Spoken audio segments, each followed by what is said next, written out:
ഈ ലോകത്തിൽ എനിക്ക് ജയിക്കണമെങ്കിൽ, ജീവിച്ച് എൻ്റെ ആയുസ്സ് തികയ്ക്കണമെങ്കിൽ യേശുവിൻ്റെ സ്വഭാവമുള്ളവനായിട്ട് എനിക്ക് തീരണം.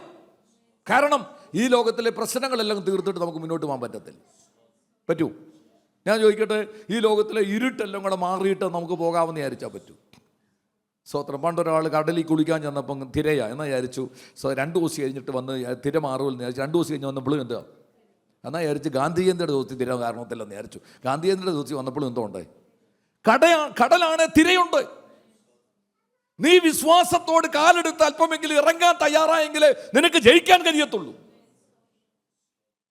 തീരെ കുറഞ്ഞത് കർത്താവിൽ നിന്നും എന്ത് ചെയ്യണം? ഒരു ടോർച്ച് പ്രാപിക്കണം, വെളിച്ചം പ്രാപിച്ചിട്ട് ഈ ഇരുട്ടത്ത് കാല് കല്ലി തട്ടാതെ ഈ ഇരുട്ടത്തെ അവൻ്റെ വെളിച്ചത്തിൽ നടക്കണം. അതിനാ വന്നിരിക്കുന്നത്. ദൈവമേ, ഈ ലോകം കഷ്ടത കൊണ്ട് നിറഞ്ഞതാ, നിന്ന കൊണ്ട്, പരിഹാസം കൊണ്ട്, പരി കൊണ്ട്, ദുഷി കൊണ്ട് നിറഞ്ഞതാ. ഇതിൻ്റെ നടുവിൽ മനസ്സ് ക്ഷീണിച്ചു പോകാതെ, ഒരുമാറ് കയറിൽ ജീവിതം തീർക്കാതെ, എൻ്റെ ആയുസ്സിൻ്റെ അവസാനം വരെ സന്തോഷത്തോടെ നിന്നിൽ ആശ്രയിച്ച് പോകാൻ എനിക്ക് നിന്റെ കൃപ വേണം, നിന്റെ സാന്നിധ്യം വേണം.